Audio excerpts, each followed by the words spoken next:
Hi friends, ஒரு சூப்பரான evening snacks recipe தாங்க பார்க்க போகிறோம். அதுக்கு ஒரே ஒரு கப் அளவுக்கு அரிசி மாவு, அதே அளவில் கோதுமை மாவு ரெண்டுத்தையும் உள்ள சேர்த்துக்கலாங்க. கூடவே கொஞ்சம் போல நறுக்குன வெங்காயம் உள்ள சேர்த்துக்கலாம். ஒரே ஒரு பச்சை மிளகாய் குட்டி குட்டியாக கட் பண்ணிட்டு அதே முடுக்குள்ள சேர்த்துக்கலாங்க. அடுத்தது கருவேப்பிலை, நறுக்கின மல்லி இலை, ஒரு 1/4 ஸ்பூன் அளவுக்கு ஜீரகம், தேவையான அளவுக்கு உப்பு, ஒரு குட்டியோன அளவுக்கு மட்டும் ஆவசோட உள்ள சேர்த்துக்கலாங்க. கொஞ்சோன்னு இஞ்சி பூண்டு விழுது எல்லாத்தையும் சேர்த்துட்டு நல்லா ஒரு இட்லி மாவு பார்த்துக்கு இது எல்லாத்தையும் நல்லா மிக்ஸ் பண்ணி விட்டுக்கலாங்க. இது ஊரெல்லாம் வைக்கணும் தேவையில்லைங்க. நல்லா மிக்ஸ் பண்ணிட்டு உடனே செஞ்சிடலாங்க. இந்த மாதிரி மிக்ஸ் பண்ணிட்டு அடுத்ததான் எண்ணெயெல்லாம் சூடுபடுத்திட்டு ஒரு நல்ல ஒரு குழிக்கரண்டியா, நல்ல குழம்பு கரண்டியா, குண்டு கரண்டியா எடுத்துட்டு நல்லா கொஞ்சம் கொஞ்சமா உள்ள சேர்த்துக்கலாங்க. எல்லாத்தையும் சேர்த்துட்டு ஒரு பக்கம் நல்லா செவந்து வந்ததுக்கு அப்புறமா மெல்லமா அடுத்த பக்கம் திருப்பி போட்டு 2 பக்கமும் நல்லா செவக்க விட்டு கரிகிராம எடுத்து வெளியில வச்சு ஒரு டீ கூட சுடான டீ கூட வச்சு சாப்பிட்டு பாருங்க. டேஸ்ட் ரொம்ப ரொம்ப நல்லா இருக்கும். சட்டுன்னு செஞ்சிடலாம். நல்ல கிறிஸ்பியா சூப்பர் டேஸ்டியா இருக்குங்க.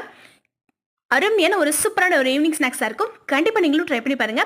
உங்க வீட்டில் உள்ள எல்லாருக்கும் ரொம்ப பிடிக்கும். ஒரு சாஸ் இல்ல சட்னி கூட வச்சு சூப்பரா டேஸ்டியா சாப்பிட்டு அசத்துங்க.